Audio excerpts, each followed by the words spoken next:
कल की क्लास में हम लोगों ने कुछ टॉपिक पढ़े थे, बेसिक कॉन्सेप्ट। उसी को मैं आगे बढ़ाते हुए उसका दूसरा पार्ट आप लोगों को बता रही हूँ।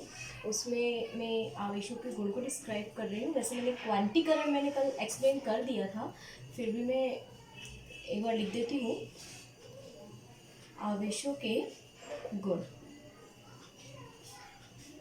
3 होते हैं ये: क्वांटीकरण, योज्यता, संरक्षण। हम पहले टॉपिक की बात करें तो ये आपका मैंने कल क्लियर कर दिया था पहले वाले फर्स्ट पार्ट वाले वीडियो में। इसमें सेकंड हम योज्यता और संरक्षण की बात कर रहे हैं। सेकंड जो है योज्यता, आवेशों की योज्यता, दैट मीन्स ये होता है कि मान लीजिए किसी परमाणु पर कुछ आवेश हमने दिए हैं, जैसे कि Q1, Q2, Q3। आवेश को हम Q से डिनोटेट करते हैं, Q1, Q2, Q3। अब आपको अगर कहा जाए कि इसमें टोटल आवेश कितना है, तो हम टोटल आवेश कैसे निकाल सकते हैं? योज्यता मतलब नाम से क्लियर है कि आवेशों को आपको जोड़ना है। तो कुल आवेश को मैं कैपिटल Q से डिस्क्राइब कर देती हूँ यहाँ पर। तो Q is equals to Q1 plus Q2 plus Q3। तो आवेशों की योज्यता दैट मीन्स किसी पदार्थ में उपस्थित कुल आवेश, उसमें उपस्थित अलग अलग आवेशों के बीजगणितीय योग के बराबर होता है। बीजगणितीय योग दैट मीन्स ये कि आप यदि कहीं प्लस चार्ज देते हैं, कहीं माइनस देते हैं, कहीं प्लस देते हैं, तो उसका आपको चिन्ह इंक्लूड करना है। जैसे Q1 प्लस का है तो प्लस का ले लिया हमने, Q2 भी प्लस का है, Q3 पे माइनस है तो हम यह माइनस कर देंगे। दैट मीन्स ये कि इनका सदिश योग होना चाहिए, मतलब जितना भी आवेश है उसका बीजगणितीय योग आप कर लीजिए तो आपके पास पदार्थ पर उपस्थित कुल आवेश की मात्रा आ जाएगी। ये कहलाता है आवेशों की योज्यता। ठीक है, किसी पदार्थ में उपस्थित कुल आवेश का मान उसमें उपस्थित अलग अलग आवेशों के बीजगणितीय योग के बराबर होता है। दैट मीन्स आवेशों की योज्यता। अब बात कर रही हूँ मैं संरक्षण पर। आप लोगों ने 11th क्लास में पढ़ा है ऊर्जा संरक्षण का नियम। ऊर्जा संरक्षण में आप लोगों ने ये पढ़ा है कि ऊर्जा ना तो उत्पन्न होती है और ना ही नष्ट होती है, सिर्फ क्या होता है उसका एक रूप से दूसरे रूप में ट्रांसफॉर्मेशन, रूपांतरण हो जाता है। वैसे ही जैसे मान लीजिए कि एक बर्तन है,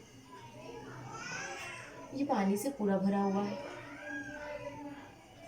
दूसरा बर्तन इसी के साथ अटैच है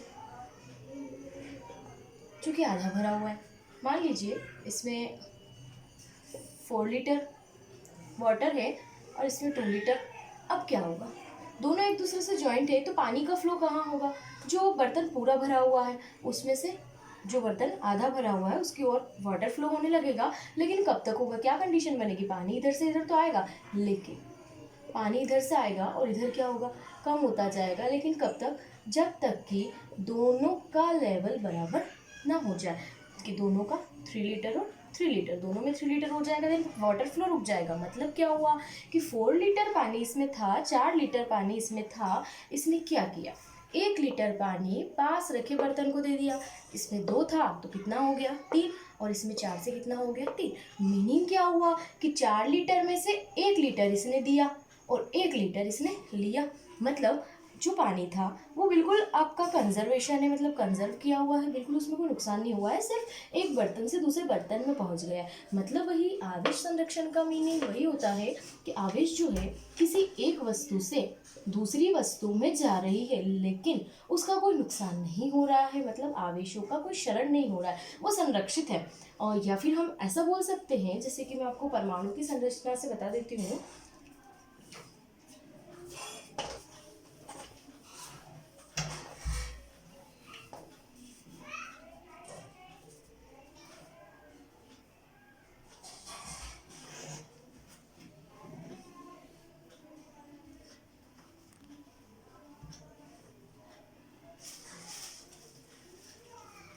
इसमें आपका आवेश का इलेक्ट्रॉनिक सिद्धांत भी आ जाएगा।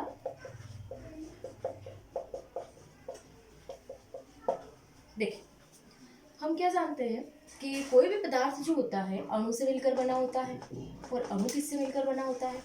परमाणु से। परमाणु के अंदर 3 चीजें होती है। क्या होती है? प्रोटॉन, न्यूट्रॉन और इलेक्ट्रॉन। ये मैंने आपको बता दिया था। प्रोटॉन पर प्लस चार्ज होता है, इलेक्ट्रॉन पर माइनस चार्ज होता है और न्यूट्रॉन पर नो चार्ज, कोई चार्ज नहीं होता है। परमाणु को कहा जाता है विद्युत रूपेण उदासीन। विद्युत रूपेण उदासीन, उदासीन का मतलब अनावेशित। मतलब इस पर कोई चार्ज नहीं है। लेकिन क्या वास्तविकता में इस पर कोई चार्ज नहीं है? चार्ज है। कहाँ है?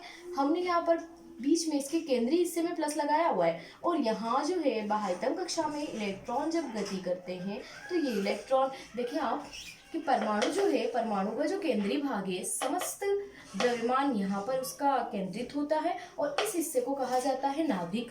नाभिक में कौन कौन से कण उपस्थित होते हैं? नाभिक के अंदर होता है प्रोटॉन और न्यूट्रॉन। तो नाभिक में प्रोटॉन है मतलब कि प्लस चार्ज है, न्यूट्रॉन मतलब नो चार्ज, मतलब कुल मिला के कितना चार्ज है इस पर? धनावेश। तो नाभिक पर हमेशा धनावेश होता है और इलेक्ट्रॉन पर होता है ऋणावेश। एक बात का ध्यान रखिए, परमाणु में जितने प्रोटॉन होंगे उतने ही इलेक्ट्रॉन होंगे, मतलब जितना धनावेश है उतना ही ऋणावेश है। परमाणु के अंदर जितना पॉजिटिव चार्ज होता है उतना ही नेगेटिव चार्ज होता है। किसी भी चीज़ में जितनी पॉजिटिविटी है उतनी नेगेटिविटी जरूर होगी।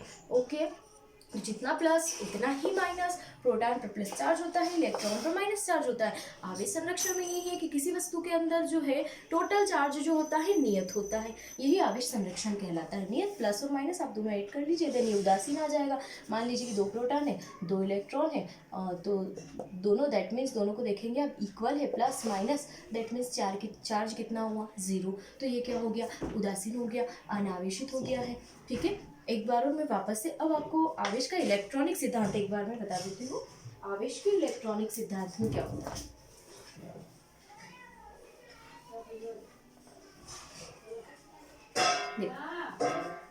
परमाणु का केंद्रीय भाग नाभिक कहलाता है। परमाणु का केंद्रीय भाग नाभिक कहलाता है, जिसमें हमेशा क्या होता है? प्लस चार्ज होता है।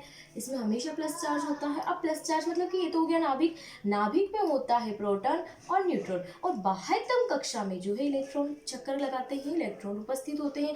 देखिए एक रूम का एग्जाम्पल देके मैं आप लोगों को बताती हूँ। जैसे मान लीजिए कोई रूम है,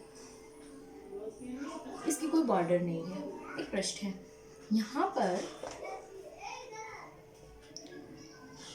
ये सर्कल और ये सर्कल। मान लीजिए कुछ बच्चे ऐसे सर्कल बना के खड़े हुए हैं, ठीक है। नाभिक, ये नाभिक है परमाणु के अकॉर्डिंग, और रूम के अकॉर्डिंग ये इसका सेंटर हो गया।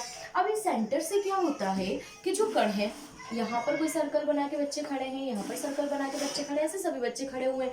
तो नाभिक क्या करता है? सर्कल में कौन है? इलेक्ट्रॉन, माइनस चार्ज, और केंद्र में कौन है? प्रोटॉन, मतलब कौन सा चार्ज? Plus charge. तो प्लस और माइनस दोनों एक दूसरे को क्या करेंगे?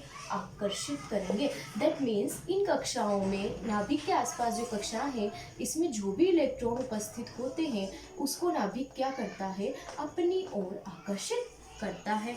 ठीक है, और नाभिक जो है इलेक्ट्रॉनों को अपनी ओर आकर्षित करेगा। लेकिन एक चीज़ का ध्यान रखिए, जैसे कोई दृढ़ सिरा है और आपने उससे रस्सी बांधी, ये दृढ़ सिरा, एक रस्सी आपने बांधी, आप यदि उसको पास से पकड़ेंगे तो रस्सी बिल्कुल स्ट्रेट दिखती है। जैसे जैसे आप उसको दूर ले जाएंगे, रस्सी में इस प्रकार की आकृति आती रहती है। मतलब ये कि उसमें कुछ बल जो है, ये खिंचाव बल, ये आकर्षण बल जो है, अट्रैक्शन, ये कुछ कम हो रहा है, बल का मान धीरे धीरे कम हो रहा है। वही कंडीशन इसमें लागू होती है कि जो कक्षाएं पास है उन इलेक्ट्रॉनों पर आकर्षण बल का मान अधिक होता है, लेकिन जैसे जैसे कक्षाएं बढ़ती जाती हैं धीरे धीरे आकर्षण बल का मान कम होता जाता है। अब यहाँ जो बच्चे खड़े हैं पास में, उनका आकर्षण बल बहुत ज़्यादा है। जैसे जैसे दूरी पर जाएंगे आकर्षण बल क्या होता जाएगा? कम होता जाएगा। अब जो बाह्यतम कक्षा के इलेक्ट्रॉन है, अब मान लीजिए कि आपको इसमें कोई धक्का देता है बच्चे को, तो सबसे पहले कौन सा बच्चा बाहर गिरेगा?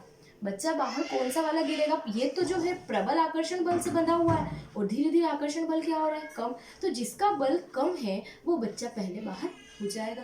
तो वही कंडीशन यहाँ है कि जब हम परमाणु को यदि थोड़ी सी भी एनर्जी देंगे, ऊर्जा देंगे, जैसे कि ये हम हमारी लैंग्वेज में बोल रहे हैं धक्का देना, कि धक्का देने से बच्चे बाहर गिर जाएंगे। वही चीज़ कि हम जैसे ही इसको ऊर्जा देंगे, जो इलेक्ट्रॉन दुर्बल बंध से बंधे हुए हैं बाहर की ओर, वो इससे मुक्त होने लगेंगे, मतलब बाहर आने लगेंगे। इसलिए इन इलेक्ट्रॉनों को कहा जाता है मुक्त इलेक्ट्रॉन। और जो आंतरिक कक्षा में उपस्थित होते हैं इनको कहा जाता है बद्ध इलेक्ट्रॉन। 2 प्रकार के इलेक्ट्रॉन होते हैं, बद्ध और मुक्त इलेक्ट्रॉन। जो पास की कक्षा में प्रबल आकर्षण बंध से बंधे हुए हैं वो तो हो जाएंगे आपके बद्ध इलेक्ट्रॉन, और जो दूर वाली कक्षा में दुर्बल बंध से बंधे हुए हैं, मतलब जिनमें आकर्षण बल कम हो रहा है, वो हो जाएंगे आपके मुक्त इलेक्ट्रॉन। तो जैसे ही आप परमाणु को कुछ ऊर्जा देंगे, कुछ एनर्जी प्रोवाइड करेंगे, मतलब आपने धक्का लगाया तो सबसे पहले कौन से इलेक्ट्रॉन बाहर हुए, बाह्यतम कक्षा के इलेक्ट्रॉन अपना स्थान छोड़ देंगे। इन इलेक्ट्रॉनों को कहा जाता है मुक्त इलेक्ट्रॉन। और जैसे ही ये इलेक्ट्रॉन छूटेंगे इसमें विद्युत धारा का प्रवाह होने लगेगा। तो मोस्ट आईएमपी आपका ऑब्जेक्टिव बनता है कि विद्युत धारा के प्रवाह का उत्तरदायी कारण कौन है। तो आपका आंसर होगा इसमें मुक्त इलेक्ट्रॉन। ओके, विद्युत धारा का प्रवाह का उत्तरदायी कारण होता है मुक्त इलेक्ट्रॉन। कल मैंने सुचालक और कुचालक पर थोड़ी सी बात करी थी, तो सुचालक में आप लोगों को बता देती हूँ कि सर्वोत्तम विद्युत की चालक धातु होती है चांदी। चांदी सर्वोत्तम चालक है। या सबसे ज्यादा सुचालकों में कौन सी धातु आती है, चांदी आती है। ये भी आपका आईएमपी ऑब्जेक्टिव है। चांदी में मुक्त इलेक्ट्रॉनों की संख्या बहुत अधिक होती है, इसलिए चांदी सर्वोत्तम धातु में आती है जिसमें विद्युत का चालन आसानी से हो जाता है। ओके,